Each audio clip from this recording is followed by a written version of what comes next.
आपका स्वागत है बच्चों आपके अपने channel physics with Ankur sir में।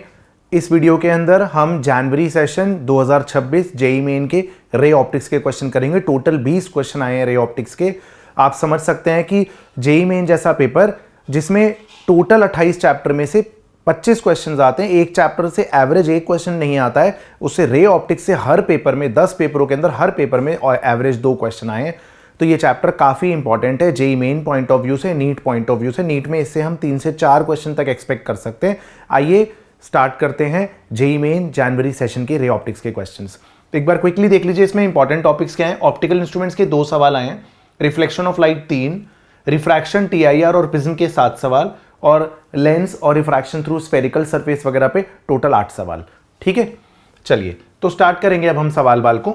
सवाल है ये कहाँ का सवाल है भाई, कब का सवाल है? अच्छा, सुबह सुबह बिल्कुल मॉर्निंग 21 जनवरी मॉर्निंग शिफ्ट का सवाल है बाल को। 21 जनवरी मॉर्निंग शिफ्ट का सवाल है एक माइक्रोस्कोप के अंदर ऑब्जेक्टिव की फोकल लेंथ 2 सेंटीमीटर पाई गई। ऑब्जेक्टिव की फोकल लेंथ है 2 centimetre and an eyepiece की फोकल लेंथ है 4 सेंटीमीटर। ठीक है, लेंथ ऑफ ट्यूब लेंथ है 32 सेंटीमीटर। बस इतनी सी बात। Magnification produce by this microscope for normal adjustment is, बच्चों डायरेक्ट बहुत ही आसान फॉर्मूला बेस्ड सवाल। तो मैग्निफिकेशन का फॉर्मूला होता है -L/FO, नॉर्मल एडजस्टमेंट में D/FE होता है और नियर पॉइंट के अंदर 1 + D/FE होता है। ठीक है, तो वैल्यूज पुट कर लीजिए, क्या आएगा -32। FO कितना है जी? FO है 2, D कितना है 25 सेंटीमीटर हेल्दी ह्यूमन आई के लिए, FE कितना है 4, ये कितना आ गया बच्चों -100। अगर मैग्नीट्यूड चेक करेंगे तो आंसर रहेगा 100। ठीक है, आसान सवाल बाल को। आइए अगला सवाल देखते हैं। हमारी विश्वास सीरीज चल रही है बच्चों, नीट एस्पिरेंट्स 2026 नीट एस्पिरेंट्स के लिए। उसमें मैंने आज सुबह रे ऑप्टिक्स 1 शॉट डाला है। वीडियो बड़ी है but A to Z concepts covered है। आप समझ सकते हैं 4 क्वेश्चन करने के लिए जीवन में कुछ तो मेहनत करनी ही पड़ेगी। ठीक है, आइए, ये थोड़ा सा अटपटा सवाल लगा मुझे। A collimated beam of light of diameter 2 mm is propagating along the X axis and the beam is required to be expanded in a collimated beam of diameter 14 mm using a system of 2 convex lenses। ठीक है, if the first lens जिसकी focal length 40 mm है तो second lens की focal length क्या होगी? तो बड़ा अजीब सा सवाल है। कॉलिमेटेड बीम का मतलब होता है कुछ पैरेलल लाइट रेज, कुछ ऐसी बीम ऑफ लाइट आ रही है। ठीक है, आ रही है, इसके आगे एक लेंस रखा है। क्वेश्चन कुछ इस प्रकार से एक बार समझ लेते हैं। ठीक है, एक बार विजुलाइज कर लेते हैं। बड़ा ही अटपटा सवाल लगा मुझे। ठीक है, पता नहीं पूरी दुनिया में इनको यही सवाल क्यों मिला देने के लिए। एनीवेज भाई, पेपर सेटर की मर्जी है वो तो। ठीक है, अब देखिए यहां पर जो ये बीम आएगी वो इसके फोकस पे कन्वर्ज हो जाएगी। ठीक है, अब हम चाहते हैं, ये पहले लेंस का फोकस है, फोकल लेंथ हो गई। अब हम चाहते हैं कि ये जो पहले लेंस का फोकस है वो दूसरे लेंस के लिए भी फोकस होना चाहिए। तो दूसरा लेंस हमने यहां रख दिया, ये कोई दूसरा लेंस है, उसकी कुछ फोकल लेंथ f2 है, नॉट ड्रॉन टू स्केल, बस ऐसे ही बना दिया। ठीक है, तो अब फिर से इसके फोकस पे रखेंगे अगर आप ऑब्जेक्ट को, तो पैरेलल रेज बन जाएंगी, इन्फिनिटी पे जाएगी, इमेज बनेगी। तो फिर से एक कॉलिमेटेड बीम बन गई। तो ये कॉलिमेटेड बीम छोटी थी, ये कॉलिमेटेड बीम मोटी हो गई है। ये 14 mm के डायामीटर वाली है। ओके, हमसे पूछ रहे हैं कि अगर पहले लेंस की फोकल लेंथ पता है तो दूसरे की कितनी होगी। ठीक है, तो यहाँ पर बिल्कुल सिमेट्री है। ये एंगल अगर पूरा थीटा है तो ये भी थीटा होगा। इनफैक्ट ये θ/2, ये भी θ/2, ये θ/2, ये भी θ/2, सिमेट्री की वजह से। ये θ/2, ये भी θ/2। ये डायामीटर था 2 mm, तो इतना पार्ट होगा 1 mm। तो इस ट्राइंगल में अगर हम tan θ/2 देखें तो इस ट्राइंगल में tan θ/2 आएगा आपका perpendicular 1 divided by base. f1 कितना है भाई? फोकल लेंथ है पहले लेंस की 40 mm। ओके, दूसरे लेंस में देखिए ये कितना आ जाएगा? अब 7 आ जाएगा। तो यहां भी tan θ/2 निकाल दीजिए, परपेंडिकुलर बाय बेस, बिल्कुल सिमेट्री है बच्चों, है ना। तो θ/2 θ/2 θ/2 θ/2 परपेंडिकुलर बाय बेस, दोनों ही tan θ/2 हैं। दोनों को हम जोश जोश में इक्वेट कर लेते हैं और देखते हैं क्या प्राप्त होता है हमें। ठीक है, तो ये आ जाएगा आपका 1/40 इज इक्वल टू 7/f2। तो यहाँ से f2 फोकल लेंथ आ जाती है आपकी 280 मिलीमीटर। उम्मीद है आप समझ गए बाल को। ठीक है, आइए देखते हैं।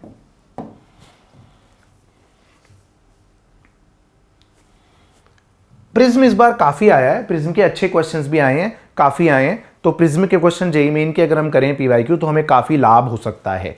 आइए सवाल देखते हैं। सवाल है, कह रहे हैं as shown in the figure in the diagram when the incident ray is parallel to the base of the prism.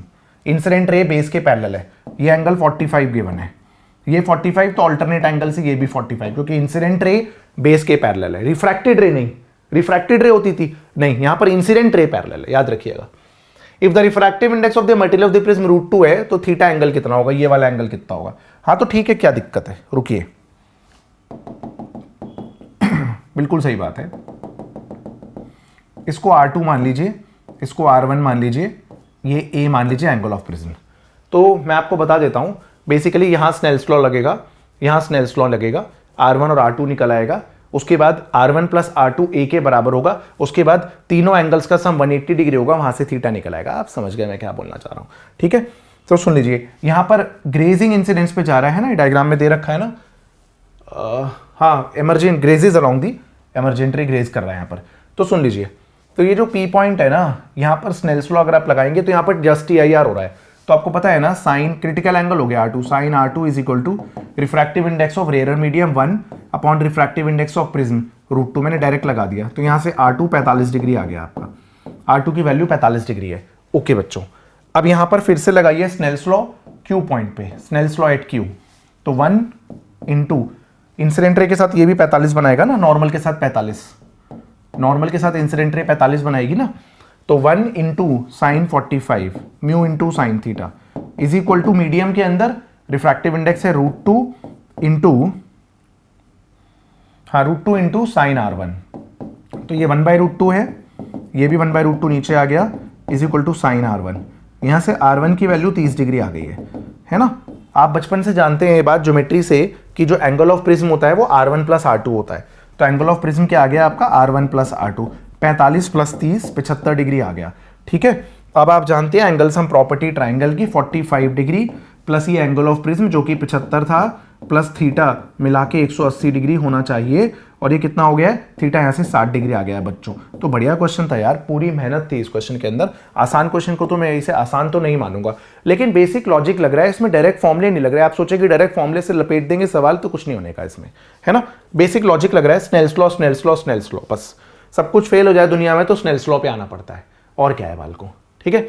आइए अगला सवाल है, एक parallel beam of light travelling in air, air का रिफ्रैक्टिव इंडेक्स 1 है, आ जाइए, एयर का refractive index 1 है बाल को, फास्ट ट्रैक सॉल्यूशन करना है हमें। Is incident on a convex spherical glass surface जिसकी रेडियस ऑफ कर्वेचर 50 है। तो देखिए एक स्फेरिकल गॉसियन कहां से आ गया, स्फेरिकल सरफेस है कॉन्वेक्स जिसकी रेडियस ऑफ कर्वेचर है 50 सेंटीमीटर, ये इसका सेंटर ऑफ कर्वेचर, ये इसका पोल। ओके, अब क्या बोल रहे हैं, द रेज पैरेलल आ रही थी क्या, हाँ तो रेज पैरेलल आ रही है, पैरेलल रेज जाके कहीं पर कन्वर्ज हो जा रही हैं, ठीक है। The rays converge to a point at a distance x centimetre from the centre of curvature, centre of curvature से दूरी निकालनी है। तो हमें कुछ नहीं करना अभी, तो हमें बस refraction through convex spherical surface radial to denser medium का फॉर्मूला लगाना है। ये μ1 है, μ2 कितना है 1.5 है, अभी बस यही फॉर्मूला लगाइए, फिर सोचेंगे क्या करना है। और all distances are measured from the pole, तो μ2/v माइनस में μ1 upon u is equal to में बाल को μ2 माइनस μ1 में r। अब μ2 क्या है आपका, μ2 है 1.5 डिवाइडेड बाय v, μ1 है 1, object distance minus infinity, μ2 1.5 minus 1, radius of curvature 50, 1.5 by v equal to 100, v 150, कहाँ से 150, पोल से 150, तो सेंटर ऑफ कर्वेचर से कितनी दूर पे बनेगी इमेज, है ना, यहाँ बनेगी ना इमेज, तो ये पोल से 150 पे बनी, सेंटर ऑफ कर्वेचर से 100 सेंटीमीटर बनेगी। आपसे पूछा था कि कहाँ पे इमेज बनेगी, सेंटर ऑफ कर्वेचर से कितनी दूर बनेगी, तो it's distance from centre of curvature is actually 100 centimetre, तो इसका आंसर क्वेश्चन का 100 सेंटीमीटर रहेगा बाल को, है ना। आइए ये यहाँ पर प्रिंटिंग है बाल को, 5/5 नहीं है 6/5 है, ठीक है। अब मैंने इसको चेंज किया होगा, इसका ये मतलब होगा कि फिर तो यही आंसर है और क्या है। एनीवेज क्वेश्चन करते हैं, बढ़िया क्वेश्चन है बच्चों, बहुत ही बढ़िया। इसको तकनीक से करना पड़ेगा, अदरवाइज ये क्वेश्चन काफ़ी लेंदी हो जाएगा। तो एक बार देखिए, हम इसमें बहुत सारे स्टेप्स खा करके जल्दी से सॉल्व करने का तरीका देखते हैं। इसमें एक थिन कॉन्वेक्स लेंस है जिसकी फोकल लेंथ 5 है। तो पहला 2 केसेस हैं इसमें, बड़े बड़े से लग रहे हैं देखने में, M1 M2, हाँ। एक थिन कॉन्वेक्स लेंस है जिसकी फोकल लेंथ 5 है, तो फोकल लेंथ है 5, F1 5 है, ठीक है। And a thin concave lens जिसकी फोकल लेंथ 4 है, तो 4 थोड़ा -4 कहलाएगी ना, ठीक है। आर कंबाइंड टुगेदर, हाँ सही बात थी, बिल्कुल यही था, -4 कंबाइन कर दिया इनको, ठीक है। इनके बीच में कोई गैप नहीं। And this combination as a magnification M1 when an object is place 10 centimetre before the convex lens. आ जाइए, जब हमने एक ऑब्जेक्ट को कॉन्वेक्स लेंस से 10 सेंटीमीटर के बीच की 10 सेंटीमीटर की दूरी पे रखा, ठीक है, तो इसका मैग्नीफिकेशन m1 आया। तो पहले तो इसकी इफेक्टिव फोकल लेंथ चाहिए, तो इसकी इफेक्टिव फोकल लेंथ क्या होगी 1/f1 प्लस 1/f2 इंडीड।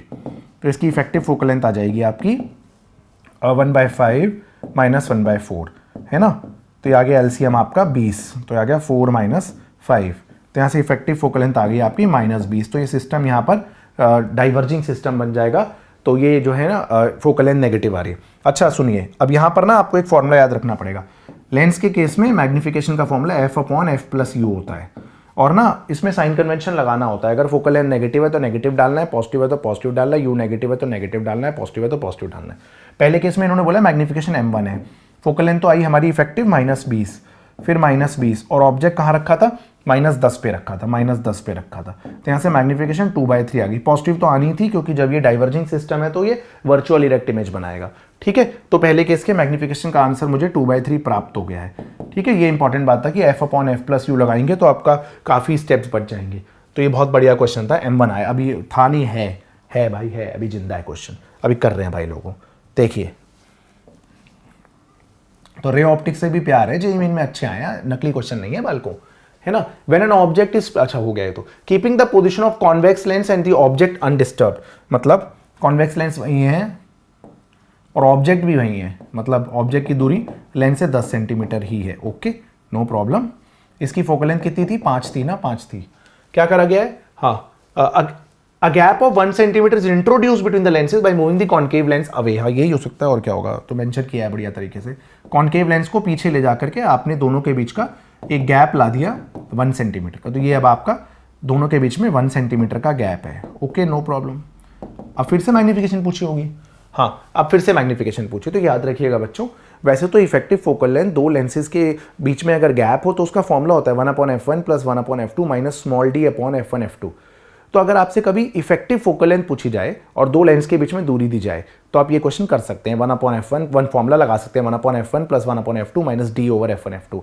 लेकिन अगर आपको प्रॉपर सॉल्व करना हो इसे कि एक से एक इमेज बनेगी, दूसरे के लिए ऑब्जेक्ट बनेगा, तो आपको इफेक्टिव फोकल लेंथ का कॉन्सेप्ट ये वाला फॉर्मूला नहीं लगाना होता। क्यों नहीं लगाना होता, क्योंकि इफेक्टिव फोकल लेंथ तो आ जाएगी, बट जो इन दोनों का इफेक्टिव लेंस बनेगा इफेक्टिव फोकल लेंथ वाला, वो रखा कहाँ जाएगा, तो उसका भी एक फॉर्मूला होता है। तो इसलिए फॉर्मूले के अंदर ही आप फंसते चले जाएंगे। तो बेटर यही होता है कि अगर दो लेंस कुछ दूरी पे रखे हो तो आप एक लेंस से इमेज बनाइए और उस इमेज को दूसरे के लिए ऑब्जेक्ट कंसिडर कर लीजिएगा, ठीक है। अब मैं आपसे क्या कहना चाहता हूँ देख लीजिए।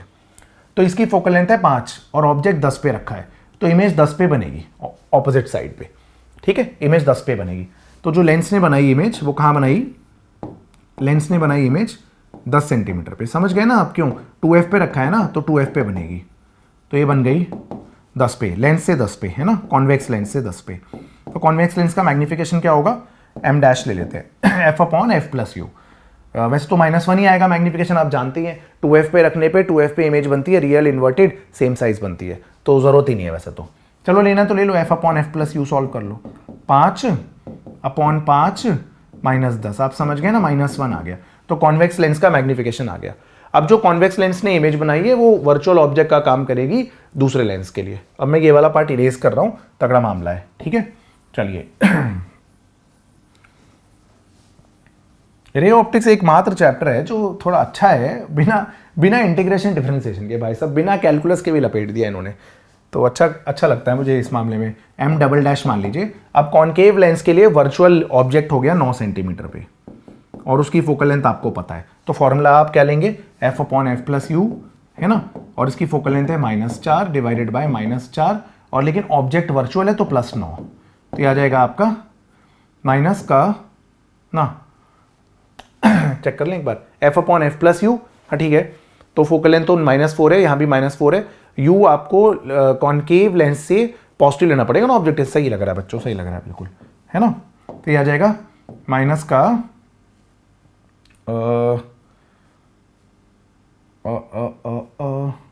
4/5, ठीक है, हाँ ठीक है, हो सकता है, क्या दिक्कत है, वर्चुअल ऑब्जेक्ट है ना, मैं यही सोच रहा था कि नेगेटिव कैसे आ रहा है मैग्नीफाइंग पावर, है ना, तो कोई बात नहीं, वर्चुअल है तो हो सकता है।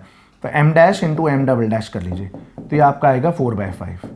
इसको आपने दूसरे केस का मैग्नीफाइंग पावर या मैग्नीफिकेशन बोल दिया। अब आपको m1 और m2 का रेशियो निकालना है क्वेश्चन में, तो m1 divided by m2, m1 था आपका 2/3 और ये आया था आपका 4/5, तो ये आपका सॉल्व करके आएगा 5/6 बच्चों, जो कि मैंने आपको 5/6 आ रहा है। चेक कर लें एक बार, या 6/5 आ रहा है। चलो ऑप्शन नहीं है, मुझे लगता है 6/5 नहीं होगा, 5/6 होगा, हो सकता है हमने गलती कर दी हो कोई, है ना बच्चों। ठीक है, एक बार चेक कर लेते हैं। m1 हमारा 2/3 आ गया था, और m2 हमारा 4/5 आ गया है। m2 हमारा 4/5 आ गया, ठीक तो है, तो 5/6 आ रहा है बच्चों, सॉरी। ठीक है, बी ऑप्शन हमारा करेक्ट आंसर है यहाँ पर। चलिए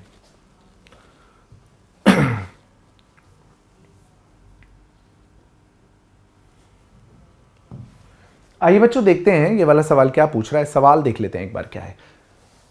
एक इक्विलैटरल प्रिज्म ले लीजिए, रिफ्रैक्टिव इंडेक्स √2 बना दीजिए, सोचिए मत। इक्विलैटरल प्रिज्म मतलब सारे एंगल 60 डिग्री होते हैं, 60 डिग्री एंगल है angle of prism. Refractive index आपका √2 है, कोई टेंशन नहीं है। A ray of light is incident on its one surface at certain angle I. ठीक है, तो एक सरफेस पे रे ऑफ लाइट इंसिडेंट होती है किसी एंगल आई पे। आइए आप नॉर्मल के साथ नापते हैं। ठीक है, इफ द एमर्जेंट रे इज फाउंड टू ग्रेज, ये बड़ा इनका पॉपुलर हो गया सवाल, ग्रेज करती हुई जा रही है एमर्जेंट रे। देखिए आपने देखा कितना पैटर्न है, जेई मेन के कुछ शिफ्ट के क्वेश्चन एज इट इज वैसे से ही क्वेश्चन रिपीट हो जाते हैं दूसरी शिफ्ट में, है ना। Graze along the other surface when the angle of refraction at the incident surface, तो कुछ भी नहीं है, तो हो गया। ये आपका R2 है, आपको क्वेश्चन के अंदर R1 निकालना है, तो ये तो हो गया। R2 की वैल्यू क्या, R2 क्रिटिकल एंगल है, तो साइन R2 क्या होगा, refractive index of A rarer medium upon refractive index of prism denser medium. यहाँ से R2 आपका 45 डिग्री है ना, और A क्या होता है आपका R1 प्लस R2 होता है। A कितना है 60 degree is equal to R1 plus 45 degree, तो यहाँ से R1 आपका 15 डिग्री प्राप्त हो जाएगा प्यारे बच्चों। आई होप आप समझ गए। ठीक है, डी ऑप्शन हमारा करेक्ट आंसर रहेगा। आसान सवाल था यार, बहुत आसान। मैं यूं ही लगा देता हूँ, sine IC refractive index of rarer by denser. आइए क्वेश्चन क्या है, in a parallax method for the determination of, कुछ नहीं है पैरेलैक्स मेथड, बेसिकली जो आप एक्सपेरिमेंट्स करते हैं ना फिजिक्स के, उन एक्सपेरिमेंट्स के अंदर अगर आप कॉन्केव मिरर की फोकल लेंथ निकालते हैं तो object should always be placed. तो भैया फोकस के पोल और फोकस के बीच में थोड़ा रख देंगे ऑब्जेक्ट, वर्चुअल इमेज थोड़ा बनानी है, रियल इमेज बनानी है ना, तो आप फोकस के पीछे पीछे कहीं भी रख लीजिए, है ना। तो beyond at any point beyond the focus of the mirror, क्योंकि अगर आप पोल और फोकस के बीच में रखेंगे तो फिर आपको पता है वर्चुअल इमेज मिलने वाली है, बिहाइंड द मिरर मिलने वाली है। ठीक है, आसान सवाल था।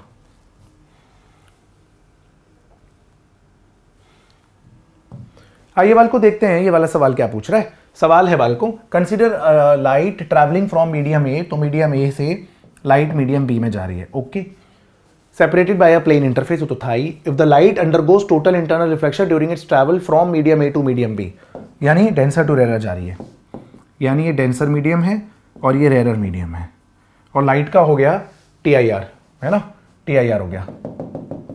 चलिए जस्ट TIR हो गया, ठीक है, जस्ट TIR हो गया, तो ये एंगल क्रिटिकल एंगल होगा जिस एंगल पे भी आई होगी। ठीक है, और क्या बोला गया, speed of light in medium A and B are. अच्छा, तो मीडियम ए में स्पीड कितनी है 2.4 10 की पावर 8, और मीडियम बी में स्पीड कितनी है 2.7 10 की पावर 8। ठीक है, अच्छा, तो डेंसर में स्पीड कम होती है, सही बात है। Then the value of critical angle is, तो हो जाएगा, देखिए साइन ऑफ क्रिटिकल एंगल होता है refractive index of rarer medium medium B upon refractive index of denser medium.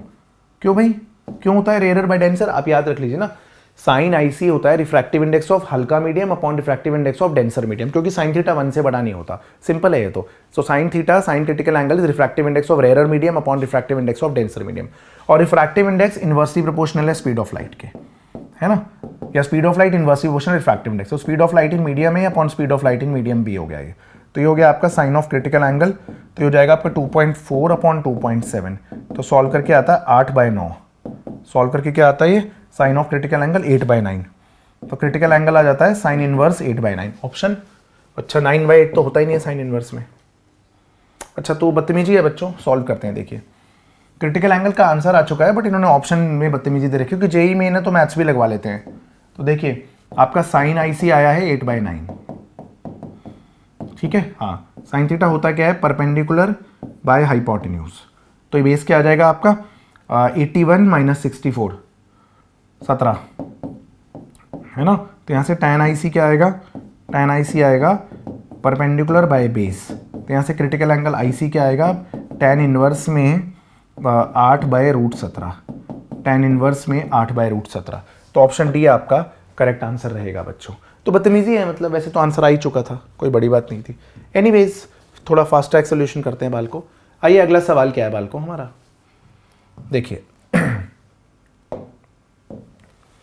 A thin prism with angle 5 degree, एक प्रिज्म है जिसका angle of prism 5 degree है, A1 है 5 डिग्री, उसका रिफ्रैक्टिव इंडेक्स है 1.72, कोई दिक्कत नहीं। इस combined with another prism of refractive index, एक और प्रिज्म के साथ कंबाइन कर दिया, ठीक है, एक और प्रिज्म के साथ कंबाइन कर दिया, और यही होता है ऐसा केस है ना, जिसका एंगल ऑफ प्रिज्म निकालना है और रिफ्रैक्टिव इंडेक्स है जिसका 1.9।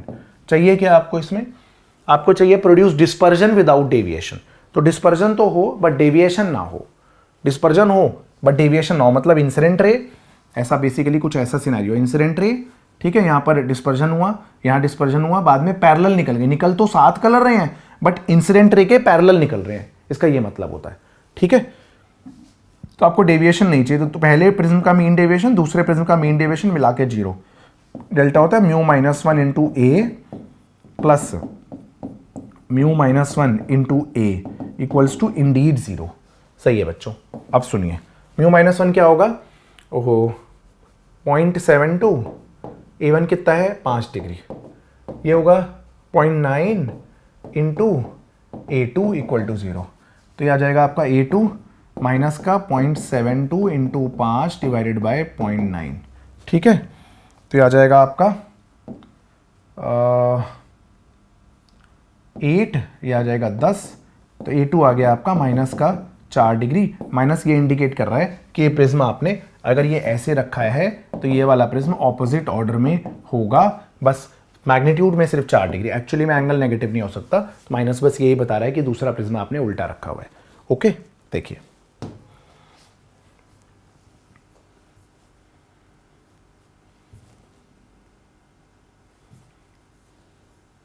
आइए बच्चों देखते हैं। The size of the images of an object formed by a thin lens are equal when the object is placed at two different positions 8 centimetre and 24 centimetre from the lens. तो यहां पर ना थोड़ा लोचा है क्वेश्चन में, इन्होंने बोला है कि इमेज का साइज इक्वल है, ये थोड़ा ना बोला है कि एक वर्चुअल है या एक रियल है। तो बेसिकली साइज इक्वल होने में मतलब वो इमेज जो है, इमेज नीडल की हाइट बराबर आई है, चाहे वो इन्वर्टेड आई है चाहे वो वर्चुअल आई है। तो लॉजिक ये है क्वेश्चन का, ठीक है। तो मैं ये मान लेता हूं कि 8 सेंटीमीटर काफी क्लोज हो गया होगा लेंस के, तो इसको एज्यूम कर लेता हूं कि ये वर्चुअल रहा होगा, और 24 सेंटीमीटर दूर हो गया होगा तो इसको एज्यूम कर लेता हूं रियल हो गया होगा। आप कह रहे हैं ये क्या बात हुई सर, भाई ऐसा तो हो ही नहीं सकता ना कि हाइट ऑफ ऑब्जेक्ट और हाइट ऑफ इमेज दो अलग अलग केस में इक्वल आ जाए सेम साइड पे, ऐसा तो कहीं नहीं होता, ऐसा तो कभी भी नहीं होता। तो इसका ये मतलब है कि एक केस में रियल इमेज बन रही होगी, रियल इन्वर्टेड बन रही होगी, और एक में वर्चुअल इरेक्ट बन रही होगी, but size of image same आ गया होगा, ठीक है। तो बस इतना ही फर्क होगा कि एक केस का मैग्निफिकेशन दूसरे केस का नेगेटिव मैग्निफिकेशन होगा। अब मैग्निफिकेशन लेंस के केस में याद रख लीजिए सबसे अच्छा तरीका है f/f+u होता है, ठीक है। ये -f/f+u हो जाएगा, है ना बच्चों। अब देखिए, तो पहले केस में हमने मैग्निफिकेशन पॉजिटिव ले लिया, फोकल लेंथ हमें निकालनी है, f/f और ऑब्जेक्ट डिस्टेंस को हमने -8 ले लिया, ठीक है। यहाँ -f/f प्लस ऑब्जेक्ट डिस्टेंस को हमने -24 ले लिया, ऑब्जेक्ट तो हम रियल ही मान के चलेंगे। मैग्निफिकेशन का फॉर्मूला v/u ना लेके लेंस के लिए f/f+u लीजिए, और अगर इनफैक्ट आप समझ के चलिए v/u f/f+u है ना लेंस में, तो इनफैक्ट आप v की जगह भी f/u/f+u यूज कर लीजिए, और उसमें अगर फोकल लेंथ पॉजिटिव है तो पॉजिटिव डालिए, नेगेटिव है तो नेगेटिव डालिए, u पॉजिटिव है तो पॉजिटिव डालिए, नेगेटिव है तो नेगेटिव डालिए। तो इससे बड़ी जल्दी सॉल्व हो जाता है यार। v = f/u/f+u, सीधे कन्वेंशन लगाई, खटाखट v आ गया। अब वो जो रेसिप्रोकल लेते हैं तो कई बार तो एलसीएम में ही गलती कर देते हैं बच्चे, है ना। समझ गए आप मैं क्या बोलना चाह रहा हूँ, भावनाओं को तो समझ रहे होंगे आप मेरी, है ना। तो ये क्या आएगा देखिए, f - 24 = -f+8, तो यहाँ से आएगा 2f = 32, यहाँ से f आएगा आपका 16 सेंटीमीटर, ठीक है ना बच्चों। आई होप आप समझ रहे हैं, f की वैल्यू यहाँ से 16 सेंटीमीटर रहेगी, ठीक है। अगले ये 10 क्वेश्चन हमने किए, अगले 10 क्वेश्चन अभी करते हैं हम थोड़ी देर में फिर से कंटिन्यू। आइए बच्चों देखते हैं एक बार अगला सवाल क्या पूछ रहा है, ठीक है। तो ये सवाल है बालकों कि प्रिज्म है A prism of angle 75 degree and refractive index √3 is coated with a thin film of refractive index 1.5 only at the exit surface. तो देखिए एक प्रिज्म है, भर भर के आया है प्रिज्म इस बार ना जेई मेन में। देखिए यहाँ पर ना एक सरफेस की कोटिंग कर रखी है आपने एक मटेरियल से, ठीक है, एक मटेरियल से इधर कोटिंग कर रखी है। चलिए कोई दिक्कत नहीं है, तो यहाँ एक मटेरियल हो गया, ठीक है, राइट। इस साइड पे आपने एक मटेरियल से कोटिंग कर रखी है, परफेक्ट है बच्चों। हाँ, अब क्या बोल रहे हैं हमसे, एंगल ऑफ प्रिज्म 75 डिग्री है, तो एंगल ऑफ प्रिज्म है 75 डिग्री, रिफ्रैक्टिव इंडेक्स √3 है, ठीक है, μ1 ले लेते हैं। इस मटेरियल का रिफ्रैक्टिव इंडेक्स है 3/2, ठीक है। To have the total internal reflection at the back exit surface, तो इनको एक ही चीज़, बस एक ही जैसा क्वेश्चन मिलता है हर बार कि इस वाले सरफेस पे TIR हो गया, इस वाले सरफेस पे TIR हो गया, ओके। तो यहाँ पर जस्ट TIR कंडीशन हो गई, right. The angle of incidence कितना होना चाहिए, ठीक है, तो इसको हम R2 लेते हैं अभी के लिए, इसको R1 लेते हैं। तो पहले हम यहाँ पर स्नेल्स लॉ लगाते हैं, हर बार की तरह आपको पता है साइन R2 एक्चुअली में क्रिटिकल एंगल है, तो साइन R2 क्या होगा, साइन R2 होगा refractive index of rarer by denser. तो रिफ्रैक्टिव इंडेक्स ऑफ रेयरर क्या है हमारा, √3 है ना, √3 डिवाइडेड बाय डेंसर मीडियम क्या है आपका 3/2। सही है बच्चों, सही लग रहा है। तो ये हमने क्या किया है, इसका रिफ्रैक्टिव इंडेक्स √3 है, ये नहीं उल्टा कर दिया ना, तो 3/2 कम है ना, रेयरर बाहर वाला है ना, डेंसर अंदर, डेंसर टू रेयरर में TIR होगा ना, ठीक है, और डिवाइडेड बाय ये √3 हो गया। तो ये आपका आ गया साइन R2, साइन R2 आपका आता है यहाँ पर √3/2, तो यहाँ से R2 आ गया आपका 60 डिग्री, ठीक है बच्चों।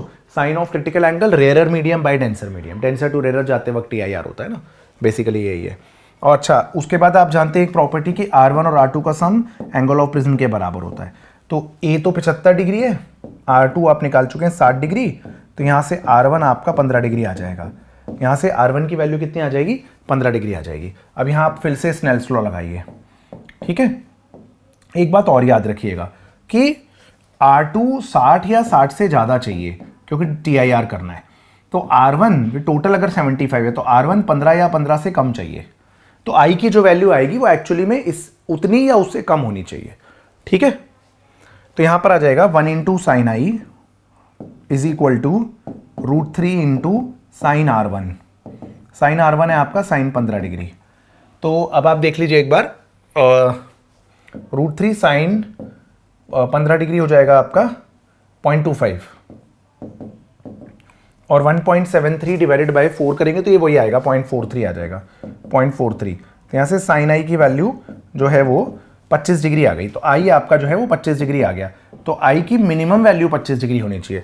तो आइडियली तो ये तीनों ही आंसर सही है, ये तीनों ही आंसर सही है। 20 से 15 से 20 डिग्री भी चलेगा, 15 डिग्री भी चलेगा, लेस देन 15 भी, ग्रेटर देन 25 नहीं होना चाहिए। तो मुझे लगता है कहीं आंसर की क्वेश्चन की फ्रेमिंग में गड़बड़ हो गई होगी, तो answer should be less than 25 degree. आप समझ रहे हैं क्यों? क्योंकि R2 60 से ज़्यादा ही होना चाहिए, तो R1 15 और 15 से कम होना चाहिए। जैसा R1 वैसा ही I, तो R1 अगर 15 से कम होगा तो I 25 से कम होना चाहिए। तो एक्चुअली में ये जो है ना, ये ग्रेटर देन की जगह लेस देन होना चाहिए था। तो इस क्वेश्चन की फ्रेमिंग गलत हो गई। कुछ शिफ्ट में 1-2 बोनस भी थे, तो मुझे लगता है शायद ये वाला होगा बोनस में। ठीक है, आगे देखिए। अगला सवाल देखिए बालकों, क्या है? एक माइक्रोस्कोप है जिसकी ट्यूब लेंथ 10 सेंटीमीटर है। ठीक है, ट्यूब लेंथ है 10 centimetre and 2 convex lenses are arrange. Focal length है 2 सेंटीमीटर FO और आईपीस की फोकल लेंथ है 5 centimetre. Total magnification obtain with this system for normal adjustment is. तो नॉर्मल एडजस्टमेंट में मैग्निफिकेशन होती है माइक्रोस्कोप में LD/FO FE मैग्नीट्यूड में। तो L आ गया आपका 10, D 25 सेंटीमीटर, FO 2 × 5। तो ये सॉल्व करके क्या आएगा आपका 25 आएगा। इन्होंने बोला है कि मैग्निफिकेशन 5 की पावर k है, तो एक्चुअली में 25 5 की पावर k होगा, तो 5 का स्क्वायर होता है 25, तो k की वैल्यू 2 रहेगी। काफ़ी इजी सवाल, सी ऑप्शन आपका करेक्ट आंसर रहेगा। ठीक है, आइए बच्चों अगला सवाल देखते हैं। कह रहे हैं एक अनपोलराइज लाइट है, इंसिडेंट है एक इंटरफेस पे, ठीक है, जो दो मीडिया को सेपरेट करता है, हैविंग रिफ्रैक्टिव इंडेक्स 2 एंड 2√3। तो पहला मीडियम जो है वो 2 है, उसका रिफ्रैक्टिव इंडेक्स 2 है, और दूसरा मीडियम जो है उसका रिफ्रैक्टिव इंडेक्स है 2√3। सही है बच्चों, बिल्कुल, है ना। ये भी बड़ा पॉपुलर है। वैसे वेव ऑप्टिक्स का क्वेश्चन है, वैसे वेव ऑप्टिक्स का क्वेश्चन है। पोलराइजेशन यहाँ मैंने डाल दिया है तो करा देता हूँ। ठीक है। तो देखिए यहाँ पर अब क्या बोल रहे हैं, टू सैटिस्फाई द कंडीशन की रिफ्लेक्टेड रे, देखिए यहाँ पर अनपोलराइज लाइट अगर आती है ना, अनपोलराइज्ड लाइट, तो रिफ्लेक्टेड लाइट तो प्लेन पोलराइज्ड होती है और रिफ्रैक्टेड लाइट पार्शियली पोलराइज्ड होती है, पार्शियली पोलराइज्ड, ठीक है। और ऐसे केस में रिफ्लेक्टेड और रिफ्रैक्टेड आपस में, ऐसे केस में रिफ्लेक्टेड और रिफ्रैक्टेड आपस में परपेंडिकुलर होती हैं। और इस केस में एंगल ऑफ इंसिडेंस होता है टेंजेंट ऑफ पोलराइजिंग एंगल है। ब्रूस्टर्स लॉ लगाते हैं, tan IP is equal to refractive index of denser by rare. तो एंगल ऑफ इंसिडेंस ही पूछा है, तो एक्चुअली में पोलराइजिंग एंगल पे इंसिडेंट होगा। tan IP is μ2 by μ1, formula direct लगा दिया ब्रूस्टर्स लॉ का मैंने। तो यहाँ से IP की वैल्यू आपकी 60 डिग्री प्राप्त हो गई है बच्चों, ठीक है। आसान सवाल था, बी ऑप्शन करेक्ट आंसर है। वैसे ये सवाल वेव ऑप्टिक्स का है, तो कहीं कहीं पर थोड़े थोड़े पीपीटी में एक आध क्वेश्चन दूसरे चैप्टर के मिक्स हो गए हैं भाई लोगों। आइए देखिए अगला सवाल, the exit surface of a prism with refractive index n। तो जो प्रिज्म है उसका रिफ्रैक्टिव इंडेक्स n है, ठीक है। Is coated with a material, exit surface पे आपने एक मटेरियल कोट कर दिया जिसका रिफ्रैक्टिव इंडेक्स n/2 है, तो डेंसर टू रेयर हो गया, ठीक है। When this prism is set for minimum angle of deviation, minimum angle of deviation पे सेट किया तो उस पे क्या होता है, मिनिमम डेविएशन पे R1 और R2 दोनों इक्वल हो जाते हैं और A जो है वो एक्चुअली में 2R के बराबर आ जाता है। It exactly meets the condition for critical angle. तो हो गया बच्चों, कुछ भी नहीं है। तो यहां पर जस्ट EIR हो गया है, यहां पर जस्ट EIR हो गया है। मिनिमम डेविएशन में ये भी R होगा, ये भी R होगा। जस्ट EIR की कंडीशन स्नेल्स लॉ लगाइए P पॉइंट पे, R इंटू R कहां से आ गया, mu N into sine R is equal to n/2 into sine 90, ठीक है। तो यहाँ से R की वैल्यू आपकी 30 डिग्री आ गई और A मैंने आपको बोला मिनिमम डेविएशन के केस में 2R होता है, तो A की वैल्यू 60 डिग्री प्राप्त हो गई बच्चों। A ऑप्शन आपका करेक्ट आंसर रहेगा, ठीक है। ट्राई कर सकते हैं आप, क्वेश्चन इजी सवाल है। आ जाइए बालकों, अगला सवाल देखते हैं। कह रहा था distance between an object and 3 times magnified real image is 40। तो रियल इमेज का मैग्निफिकेशन नेगेटिव होता है, लेंस है ना, अच्छा नहीं, focal length of the mirror पूछा है, ओके ठीक है। तो मिरर के केस में 1/f बराबर है 1/v प्लस 1/u के, ठीक है। तो u/f आपका बराबर हो गया, u/f आपका बराबर हो गया है u/v प्लस 1 के, सही है। तो माइनस u/v बराबर हो गया 1 माइनस u/f के, ठीक है।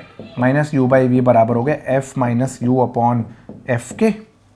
तो यहाँ से माइनस का v अपॉन u बराबर हो गया f divided by f minus u। इसी को आप मिरर का मैग्निफिकेशन कहते हैं।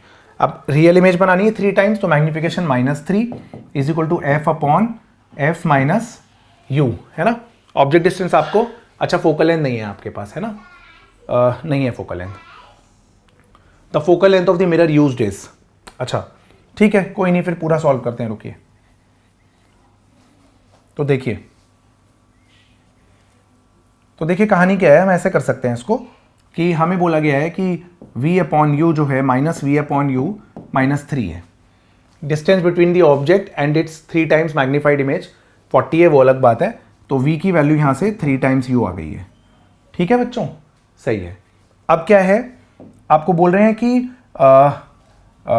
ये मुद्दा ये है कि यहाँ पर जो मिरर है वो कॉनकेव मिरर होगा, ठीक है, और ऑब्जेक्ट डिस्टेंस कहीं u होगा, ठीक है, और इसकी image 3 times real inverted and large image बन रही है और v की वैल्यू 3u आ रही है, ठीक है बच्चों, ठीक है। अब इन दोनों के बीच का जो डिस्टेंस है वो 3u माइनस u अगर आप करेंगे तो वो 2u होगा और वो 40 दे रखा है। तो यहाँ से u कितना आ रहा है आपका, 20 सेंटीमीटर आ रहा है, u आपका 20 सेंटीमीटर आ रहा है। अगर अब आपको u दे रखा है तो अगर आप मैग्नीफिकेशन का फॉर्मूला लगाते हैं जो आया था f upon f minus you, तो वहाँ से आप f निकाल लेंगे। मैग्नीफाइंग पावर क्या आ रही है, -3 f upon f minus object distance को आप -20 ले लीजिए, ठीक है। तो ये आ जाएगा -3f, रुक जाइए एक बार और कर देते हैं, -3 is equal to f upon f plus 20, सही है बच्चों। तो ये आ जाएगा -3f -60 is equal to f, सही लग रहा है। तो -4f इज इक्वल टू 60, तो f यहाँ से -15 आ रहा है मेरा, ठीक है बच्चों, सही है बिल्कुल। तो ये आपका डी ऑप्शन करेक्ट आ गया बच्चों, ठीक है। तो थोड़ा सा मैंने ध्यान नहीं दिया था क्वेश्चन पे, मुझे लगा फोकल लेंथ गिवन है, एनीवेज आप समझ गए। ये कह रहे हैं कि 5% है P1 P2 P3 P4 recorded object distance and image distance using the same convex lens जिसकी पावर 5 डायोप्टर है। तो फोकल लेंथ होगी 1/5 मतलब 0.2 मीटर, यानी 20 सेंटीमीटर फोकल लेंथ है। सही है, सही है बिल्कुल। तो अब ये रीडिंग आई है U और V की, कह रहे हैं इनमें से करेक्ट स्टेटमेंट क्या है। तो सुनिए, ये ऑब्जेक्ट रखा है 20 से 40 के बीच में, इमेज बियॉन्ड 2f बनी, सही है। ऑब्जेक्ट 20 से 40 के बीच में, इमेज बियॉन्ड 2f बनी है, सही है। ऑब्जेक्ट 20 से 40 के बीच में, between C and F, between F and 2f, image भी बिटवीन F एंड 2f। तो ये रीडिंग गलत है एक्चुअली में, ये रीडिंग पक्का गलत है। ये वाली बियॉन्ड 2f तो इमेज बनी बिटवीन F एंड 2f, ये भी सही है। बियॉन्ड 2f इमेज बनी बिटवीन F एंड 2f, ये भी सही है। तो ये वाली गलत है। कौन सा आदमी गलत है? 1 2 3, थर्ड आदमी गलत है भाई। तो इनकरेक्ट जो है, तीसरे वाले की रीडिंग इनकरेक्ट है, क्योंकि ऑब्जेक्ट को F और 2f के बीच में रखेंगे तो इमेज बियॉन्ड 2f बनती है, रियल इन्वर्टेड एंड लार्ज बनती है, ना कि बिटवीन F एंड 2f बनेगी। ठीक है, ओके।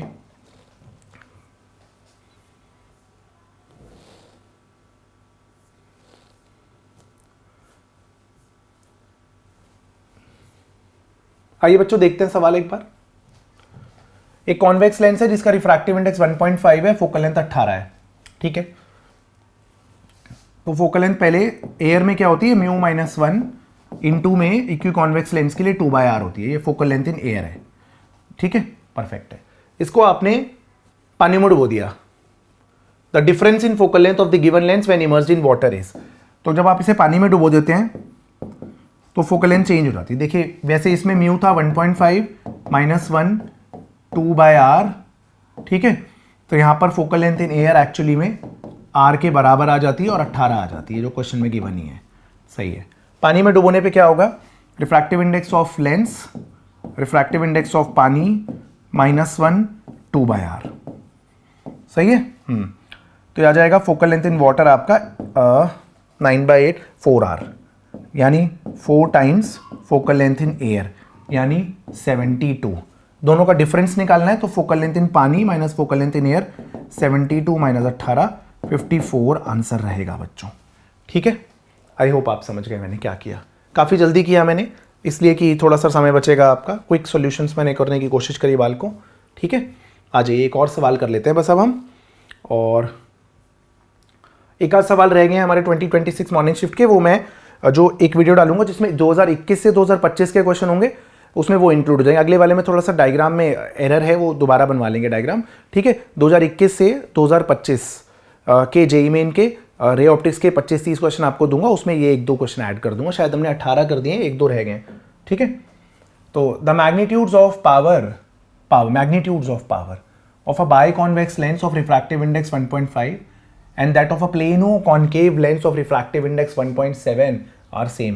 पेचीदा मामला है। तो पहले तो बाई कॉन्वेक्स लेंस है, तो इसकी फोकल लेंथ, इसकी पावर का फॉर्मूला होता है μ-1 है ना, इंटू 1/r1, और r1 पॉजिटिव लेते हैं इसमें हम, r2 नेगेटिव लेते हैं, और -1/r2 तो पॉजिटिव हो जाएगा। सही है ना बच्चों। 1/f μ-1 1/r1 -1/r2 होता है फॉर्मूले में, बट r1 को पॉजिटिव लिया जाएगा और r1 को नेगेटिव लिया जाएगा, तो यहाँ पर नेगेटिव नेगेटिव आपका पॉजिटिव हो जाएगा। ओके, अब क्या है, प्लेनो कॉन्केव लेंस भी है। प्लेनो कॉन्केव लेंस, इसका रेडियस ऑफ कर्वेचर पहला इनफाइनाइट है, और कुछ और भी बोला है। If the curvature of plano concave lens exactly matches with the curvature of back surface of the biconvex lens, यानी ये R2 से मैच हो रहा है। ठीक है, R2 है प्लस R2, तो इसकी पावर क्या होगी 1.7 - 1। ठीक है, 1/∞। ठीक है ना, प्लेनो कॉन्केव है। 1/r1 -1/r2, लेकिन बोला है इन्होंने कि पावर का मैग्नीट्यूड्स इक्वल है, तो हमें मॉड लेना पड़ेगा उसका। ओके, ठीक है, तो देखिए, तो क्वेश्चन में मैग्नीट्यूड्स इक्वल बोले हैं, तो ये हो जाएगा 0.5 मतलब 1/2 टाइम्स 1/r1 प्लस 1/r2। ठीक है, इज इक्वल टू, ये हो जाएगा आपका 0.7, यानी 7/10 टाइम्स 1/r2। मैंने नेगेटिव साइन उड़ा दिया है क्योंकि मॉड बोला गया है, क्योंकि बोला है मैग्नीट्यूड ऑफ पावर इक्वल है। ठीक है, और ये लेंस मेकर फॉर्मूला ही लगाया है, 1/f होता है ना लेंस मेकर फॉर्मूला में, उसी को तो पावर बोलती है दुनिया। ठीक है, अब आ जाइए सॉल्व करिए। तो 1/2 r1 1/2 r2 ठीक है, या ऐसे कर लेते हैं, चलिए रुकिए, इसको 10 इधर ले आइए, 5/R1 5/R2 is equal to 7/R2, ये सही लग रहा है यार, 5/R1 इज 2/R2। अब क्या चाहिए आपको, then the ratio of radius of curvature of front to back surface, R1/R2 चाहिए, तो R1/R2 इक्वल्स टू 5/2 बच्चों। ओके, ये हो गया हमारा ऑप्शन बी, हमारा करेक्ट आंसर रहेगा बच्चों। उम्मीद है आपको समझ आया होगा। हमने 26 के जनवरी सेशन के 20 में से 18 क्वेश्चन कर लिए। एक दो क्वेश्चन में हल्का सा डायग्राम में गलती हो गई तो दोबारा वीडियो में, वो अगली वीडियो में इंक्लूड कर दूंगा। थैंक यू सो मच बच्चों, all the very best for your NEET exam.